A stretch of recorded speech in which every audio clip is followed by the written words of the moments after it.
Okay guys, so just so you understand, I'm not forgetting the patient truck here. It's been sitting a while, but I am looking at it, I promise you. If you go down in here, you're gonna see this whole mess of 1972 suspension geometry. And in here is my tie rod end. See how that's on there, that taper on the arm. Boy, I'm a really great photographer here. See that?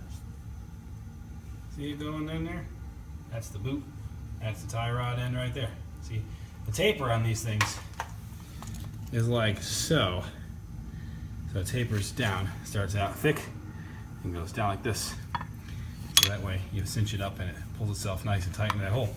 So this in the car, it's on the top side like that. Well, the problem is it's got tremendous amounts of bump steer.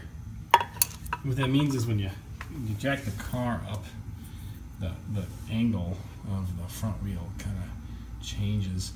The steering angle, not the camber we understand changes, but that tie rod does the steering. So when it goes up, it kind of steers for you. And that's really bad because both the front wheels aren't going up at the same time. So when this one goes up, it steers. And when that goes up, it steers. And if just this one goes up, then all of a sudden you're towing in or you're towing out, depending on the compression and the droop and the dips and the doodles. So that's bad. We gotta fix that. GM did not do a very good job of this, and I mucked it all up by changing the suspension geometry. And what I found is it's almost perfect if you take the tie rod and turn her upside down like that. So it's perfect nearly if you run it with the tie rod under the arm. So getting my very awesome skills here going. There you go. So if I flip it upside down and you're thinking, that's easy, there's already a hole there, so just put it in. But of course, taper's going the wrong way. And you think, well, Mr. Tuna, you've got yourself a welder over there. So weld it up. But you can't really weld in that because it's cast iron. And while you can weld in it, it's bad. It's not something I would do on something that turns the truck. So I'm going to have to think about this. And the best thing I can come up with so far is to have a sort of spacer. Let me get over here. So this is now my canvas. Right now the tie rod comes in like this. It has a taper kind of like that. Okay, and you forgive me, I'm not an artiste. So the what I want to do is I want to have it come up. The taper is going the wrong way now. So I got a taper. It's going to go in the back side of the hole. So I'm going to make myself a sleeve that looks like this, right?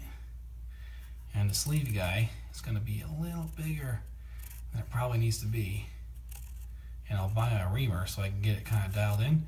And this will be threaded on the outside with just a coarse pitch. And what I will do is I will thread this sleeve into the arm. So I'll drill out the arm, I'll thread this sleeve into it, and I'll knock in this taper again, like that. And then I have a little bit of wiggle room here because this thread, by the way, it should not be a castle nut. That's a mistake. You don't need a castle nut on a tie rod. That's Bush League stuff there. So let's get out of there.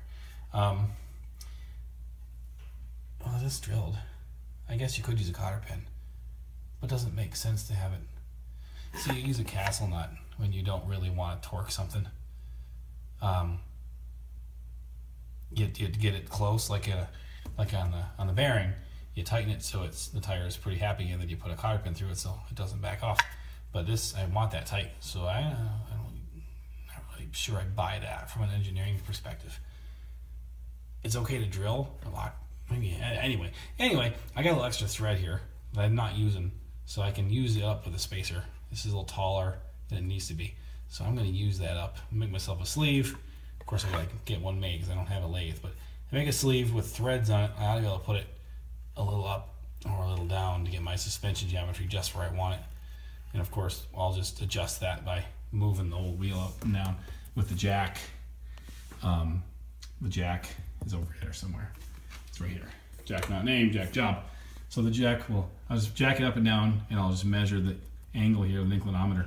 I'm not going to enter the 24 hours of Le Mans of this thing anytime soon, so I'm not really that worried about it, because GM has it right now where there's like an extra 5 or 10 degrees of toe in, depending on how much travel you expect. So that's bad right now, but yeah, I can get a lot better with a little sleevey do.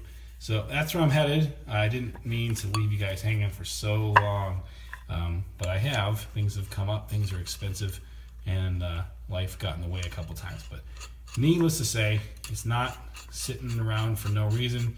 My feeble mind is still working on some stuff. And if you're thinking to yourself, well, Tuna, you spent a year, and what you end up with a pencil drawing on a 2x4 laying in the garage, well, shut up.